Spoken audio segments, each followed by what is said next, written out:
du courage, de l'intelligence, de l'initiative. Et donc, Nadia, c'est toi qui commences. Nadia Hogg, tête de liste.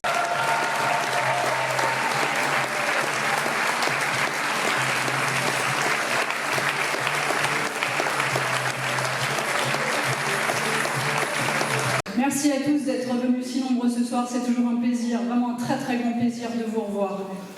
Unserland, c'est pas seulement un parti régionaliste, autonomiste.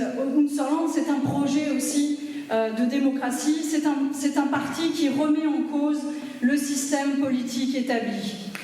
Quand on regarde la France aujourd'hui, on sait qu'elle est au bord de la faillite économique, avec une dette et un déficit public de près de 2000 milliards d'euros, 97,5% de son PIB, qui a perdu une grande partie de ses acquis sociaux et qui perd aujourd'hui en Alsace son régime local, qui n'a plus que 6 mois à vivre.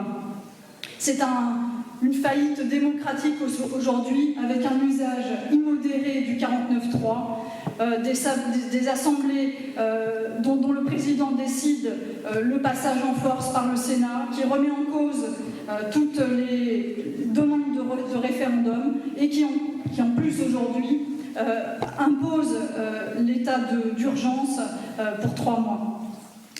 Aujourd'hui, la France, elle est classée 23e sur l'échelle Marshall de la démocratie. On nous parle de fracture sociale avec 10% de pauvres. On oublie de nous parler de la fracture politique avec 50% d'abstentionnistes. Donc il faut aujourd'hui remettre en cause notre modèle politique et s'interroger un tout petit peu sur son origine.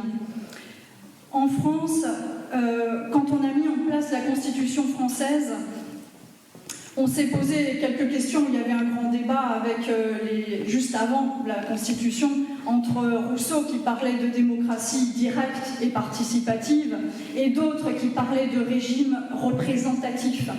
Et je vais vous dire maintenant comment s'appelait ce monsieur. S'appelait Emmanuel Joseph Sieyès, qui est co-rédacteur de la Constitution française.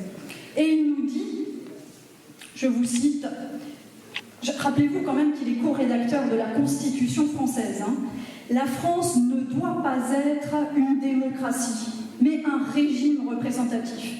Le choix entre ces deux méthodes de faire la loi n'est pas douteux parmi nous. D'abord, la très grande pluralité de nos concitoyens n'a ni assez d'instruction, ni assez de loisirs pour vouloir s'occuper directement des lois qui doivent gouverner la France. Ils doivent donc se borner à nommer des représentants. Les citoyens qui se nomment des représentants renoncent et doivent renoncer à faire eux-mêmes la loi. Ils n'ont pas de volonté particulière à imposer.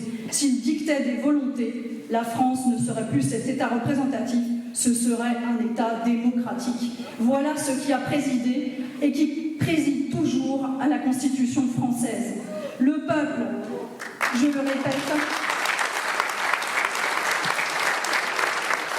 le peuple, je le répète, dans un pays qui n'est pas une démocratie, et la France ne saurait l'être, dit-il, le peuple ne peut parler, ne peut agir que par ses représentants. Et on sait ce qu'ils ont fait, nos représentants, avec l'Alsace aujourd'hui et la réforme territoriale.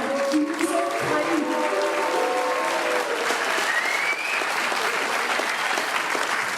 Alors vous pensez qu'on a peut-être progressé vers la démocratie depuis 200 ans, mais pas du tout.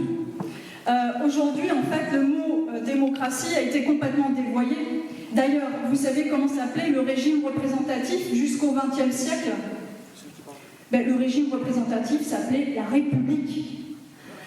Donc, quand vous avez le petit Nicolas qui choisit son nom de parti, quand il choisit de l'appeler des Républicains, c'est pas aux Américains qu'il fait référence, mais au contraire.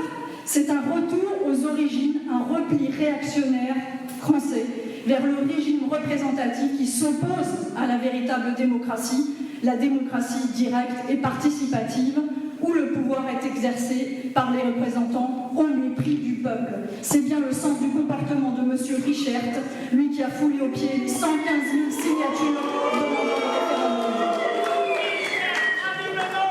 Et on le voit bien d'ailleurs que les partis nationaux s'entendent entre eux pour entretenir un système qui leur fournit une rente et crée une oligarchie, une caste de politiciens qui vit grassement sur le dos des citoyens, en vidant les caisses, en augmentant